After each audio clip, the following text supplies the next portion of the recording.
Mi nombre es Gerardo Moncada, estudiante de la carrera de Relaciones Internacionales en la FES Acatlán. A continuación les hablaré del contexto que enmarca la relación de México con Estados Unidos, así como el impacto y repercusiones que tienen para México las decisiones tomadas por el vecino país del norte, tales como las guerras militares, guerras comerciales y su intervención o salida de diversos tratados como el de libre comercio de América del Norte y el Acuerdo de Cooperación Transpacífico, entre otros. Debido a su mutua ubicación geográfica, ambos países se vinculan muy cercanamente a nivel social, político y económico, y además comparten en sus agendas temas fronterizos, migratorios, de seguridad e incluso culturales. Con Estados Unidos no solo nos une la geografía, sino también diversas transacciones económicas en lo que se refiere a cualquier tipo de importaciones y exportaciones. Es importante destacar también que el mayor número de mexicanos que habitan en el extranjero lo hacen en Estados Unidos. Cabe recordar que las relaciones con Estados Unidos se iniciaron con el origen de la doctrina Monroe en 1823. México inicia relaciones comerciales y navegación en 1831 con resultados inmediatos. El siguiente gran salto sin depender de un tratado se hizo durante el periodo llamado el Porfiriato. Se debió a los bienes de consumo y bienes de producción como materias primas y maquinaria, continuando las negociaciones hasta 1940, donde se concretaron relaciones más formales. Después de la Revolución Mexicana, las relaciones económicas fueron estables hasta que llegó la Gran Depresión que azotó a Estados Unidos en 1929, manteniendo la economía en un punto sin crecimiento. La renovación de la economía mexicana y la reactivación del comercio se suscitaron cuando en 1938 Lázaro Cárdenas anuncia la expropiación y nacionalización del petróleo. Las relaciones bilaterales se regularizaron aún más con el estallido de la Segunda Guerra Mundial, dando nuevos bríos a través de un acuerdo comercial. Fue hasta 1943 cuando México y Estados Unidos revisan la reducción de fracciones arancelarias concedidas principalmente por México. Este modelo de relación económica se dio hasta 1950, teniendo un punto de distorsión al término de la Segunda Guerra Mundial. México adoptó una política comercial proteccionista, mientras Estados Unidos aprovechó el potencial económico que tenía para dominar el espacio mundial de comercio, en el cual México no tuvo gran participación.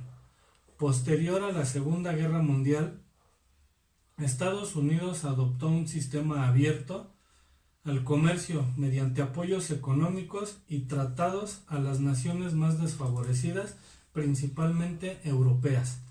Desde entonces, la nación norteamericana ha tratado de mantener esa hegemonía que le ha caracterizado, lo cual consiguió durante mucho tiempo con diversas estrategias y recursos, ya sean militares, económicos o de presión política. Fue en 2008, con la crisis inmobiliaria, que el modelo capitalista de Estados Unidos se empezó a tambalear, razón por la cual toma otras medidas para seguir siendo el país hegemón, tales como la creación de guerras y desestabilización de gobiernos. Dicho sea de paso, el crecimiento agigantado de China a partir de los años 70, hablando de crecimiento económico, representa una presión importante, siendo un riesgo real a la hegemonía de Estados Unidos, por el repunte de su participación en la economía a nivel mundial. Mientras tanto, la llegada de Donald Trump a la silla presidencial de Estados Unidos, de la mano de sus promesas de campaña en temas de migración económica, comercio internacional, así como diversos tratados, parece no haber resultado viable para muchos, tanto en Estados Unidos así como en México. Al ser Estados Unidos el primer socio comercial de México, las decisiones tomadas por su actual gestión afectan directamente a nuestro país. Por ejemplo, el tema migratorio se cerró totalmente, se han cancelado diversos programas en beneficio de los migrantes y está en la mesa la construcción del famoso muro fronterizo. Tampoco México quedó a salvo del reciente ataque de furia del presidente Trump en Twitter. En una serie de mensajes exigió que el gobierno mexicano haga algo para evitar que una caravana de migrantes centroamericanos llegue a Estados Unidos. Las autoridades mexicanas ya respondieron. Isa Osorio nos cuenta.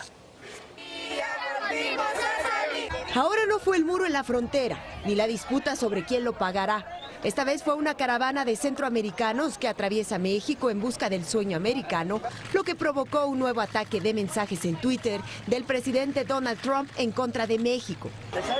La caravana, compuesta por 1,200 migrantes y una de las más grandes que atraviesa México, salió el 25 de marzo desde la frontera sur. Trump se refirió a ella a través de 2 mensajes en Twitter. En uno señaló: México tiene el poder absoluto de impedir que estas grandes caravanas de gente ingresen a su país.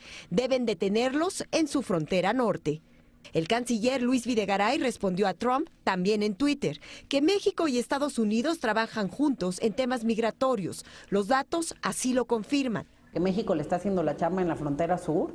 Para esta experta en temas migratorios, es preocupante que el gobierno mexicano endureció las políticas en contra de los migrantes desde que Donald Trump asumió la presidencia de Estados Unidos. Hubo un aumento de casi el 110%, es decir, 110% más de gente regresada a sus lugares. Otro tópico en la campaña de Trump fue la salida de Estados Unidos del Telecán, argumentando que se abusaba mucho de su país, lo cual no es totalmente cierto, ya que tal vez el mayor beneficio lo obtiene Estados Unidos, pues México le sirve desde mi punto de vista como patio trasero de todas sus negociaciones a nivel mundial. Después de una álgida negociación, por fin se llegó a un acuerdo comercial con las 3 naciones involucradas, dando paso al nuevo Telecán, ahora llamado Tratado entre México, Estados Unidos y Canadá, por sus siglas en español, TEMEC.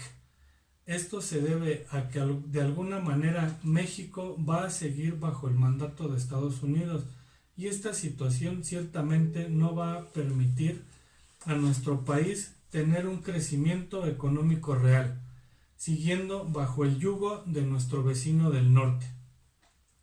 Siguiendo la línea de las promesas de campaña, una de las primeras medidas de Trump tras asumir el cargo fue retirar a Estados Unidos de la Asociación Comercial Transpacífico, un acuerdo comercial que habría creado un dique de contención contra China en la región Asia-Pacífico.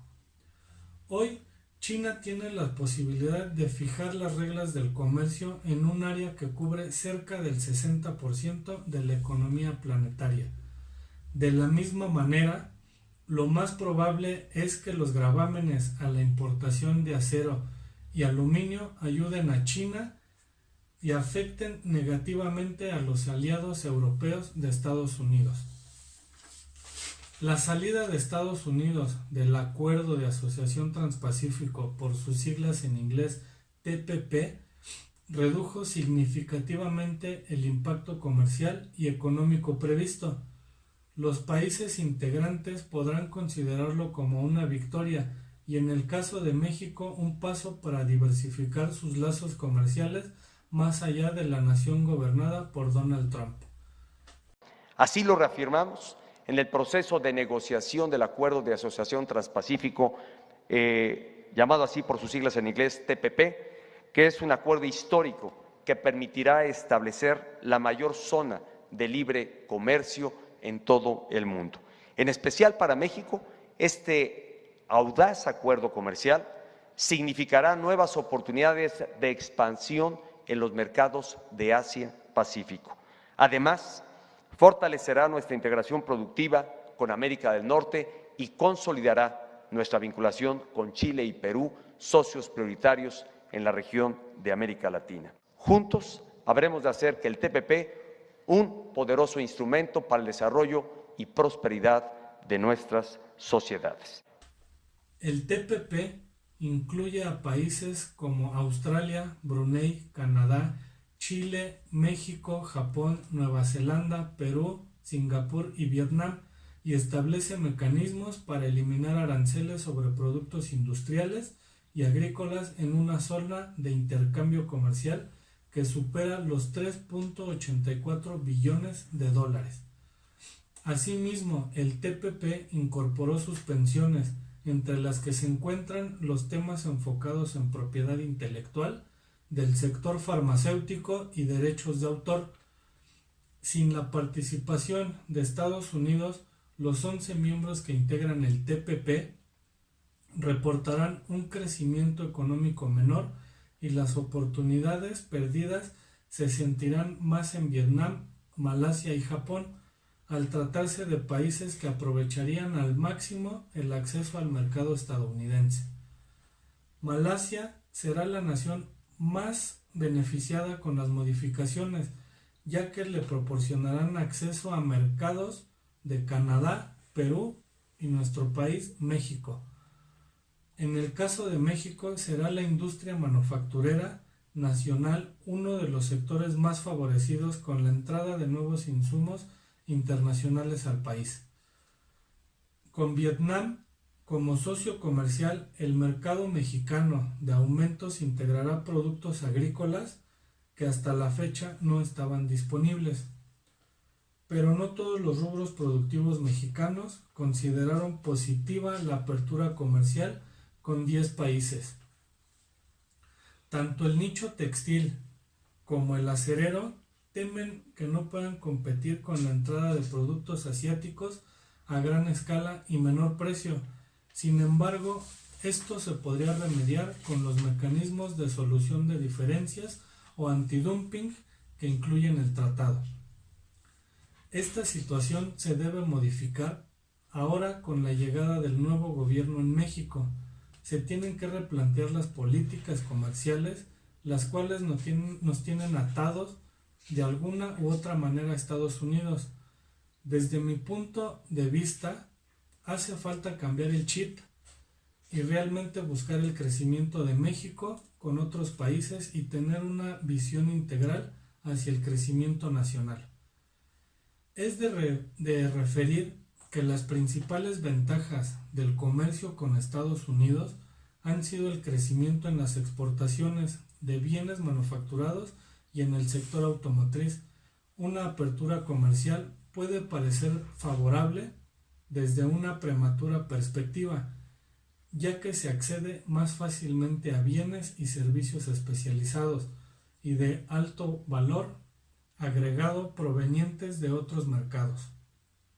No obstante, debe tenerse en cuenta que previo a una apertura comercial se tiene que conocer la capacidad y el estado del mercado interno, ya que llevar a cabo tratados comerciales con mercados fuertes pueden afectar la economía interna del país más débil, cuya industria en desarrollo es incapaz de competir contra el grado de producción del mercado mejor capacitado y más grande, que puede ofrecer bienes y servicios similares a menor costo, esto sin mencionar el grado comúnmente superior de calidad y especialización técnica que tienen sus productos.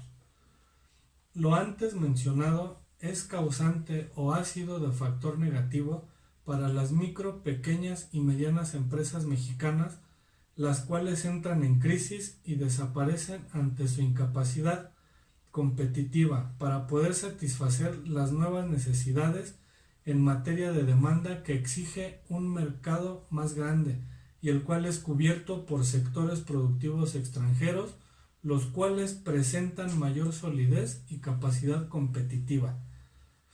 El hecho de que México tenga diversos tratados firmados por todo el mundo no quiere decir que representen un beneficio real. Aquí la situación es que el vecino del norte no permite a México aliarse con otras grandes potencias mediante tratados y otras negociaciones, ya que se vería vulnerada su zona de confort. Y esta es la contraparte de la ubicación geográfica de México, pues las políticas de Estados Unidos se han ido mermando y de alguna manera ese hecho nos arrastra con él.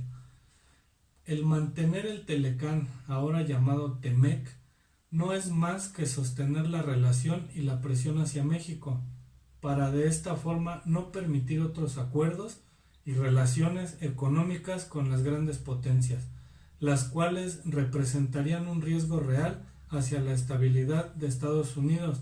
Tales potencias podemos hablar de Rusia y China. La política exterior de México hacia Estados Unidos se basa en un hecho evidente del futuro. Ambos países seguiremos siendo vecinos y compartiendo una historia. Además, la interacción entre ambas naciones aumentará sustancialmente. A pesar de que disminuya el poder o la hegemonía de Estados Unidos respecto al resto del mundo, para México seguirá siendo el centro inmediato de poder económico y político.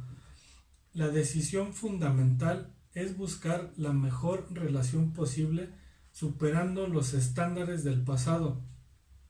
Por su parte, Estados Unidos concentra más de las 2/3 partes del comercio y las inversiones extranjeras en las que participa nuestro país. La agenda bilateral que existe entre México y Estados Unidos se singulariza por su extensión y complejidad. Los temas comprenden desde los asuntos migratorios, la lucha contra el terrorismo, el narcotráfico, hasta el destino de los desechos tóxicos en ambos lados de la frontera.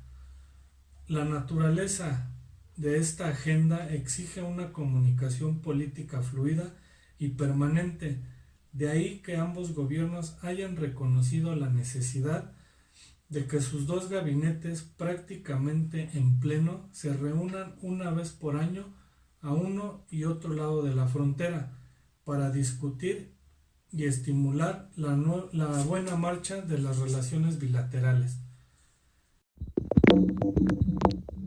La embajadora de Estados Unidos en México, Roberta Jacobson, refrendó el compromiso de su país con el nuestro para combatir al crimen organizado. La diplomática dijo que estarán trabajando de manera coordinada con los ministerios públicos del país con la finalidad de conocer las mejores prácticas y establecer los mejores protocolos que permitan dar con organizaciones que trafican. Debemos redoblar nuestros esfuerzos para combatir el flagelo del narcotráfico y de la violencia que éste genera, lo que le cuesta la vida a demasiados mexicanos y a estadounidenses día a día. Mi gobierno ha declarado claramente que detener el flujo de opioides y de otros estupefacientes ilegales que entran a los Estados Unidos es una de nuestras principales prioridades, junto con el aumentar el acceso a los tratamientos por adicción. Pueden estar seguros de que seguiremos apoyando a México mientras luchamos de manera conjunta contra este desafío compartido.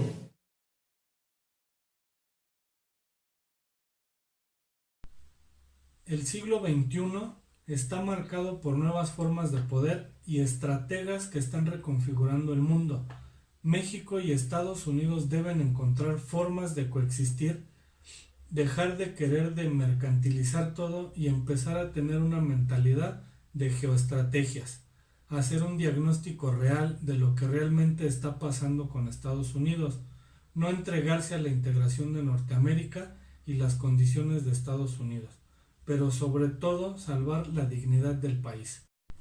No cabe duda que las tensiones entre cooperación y competencia seguirán tan presentes como siempre con Estados Unidos, a pesar de la nueva transición gubernamental de México, pero deben establecerse puntos clave para una relación bilateral exitosa mediante una visión integral. That I just spoke with the president-elect of Mexico. We had a great conversation, about a half an hour long. We talked about border security. We talked about trade. We talked about NAFTA. We talked about a separate deal, just Mexico and the United States. We had a lot of good conversation. I think the relationship would be a very good one. We'll see what happens, but I really do believe it's going to be a very good one. He had a very excellent election, did, I would say, even better than anticipated. I told him a number of years ago when I saw him campaigning for a different race, frankly, a different year, a different race, I said someday he's going to be the president of Mexico. So he remembered that, and it turned out to be correct. We had a great talk. I think he's going to try and help us with border. We have unbelievably bad border laws, immigration laws, the weakest in the world, laughed at by everybody in the world. And Mexico has very strong immigration laws, so they can help us. El domingo, Andrés Manuel López Obrador dio a conocer el contenido de una carta de 7 páginas, o de la carta de 7 páginas que le hizo llegar a Donald Trump con el secretario de Estado Mike Pompeo. En este texto, López Obrador le propone a Trump el inicio de una nueva etapa en la relación bilateral basada en el respeto mutuo y en 4 ejes: comercio, migración, desarrollo y seguridad. En el último párrafo, López Obrador le hace este guiño a Trump. Dice: me anima el hecho de que ambos sabemos cumplir lo que decimos y hemos enfrentado la adversidad con éxito. Conseguimos, le dice López Obrador, poner a nuestros votantes y ciudadanos al centro y desplazar al establishment o régimen predominante. Todo está dispuesto para iniciar una nueva etapa en la relación de nuestras sociedades sobre la base de la cooperación y la prosperidad. Hagámoslo.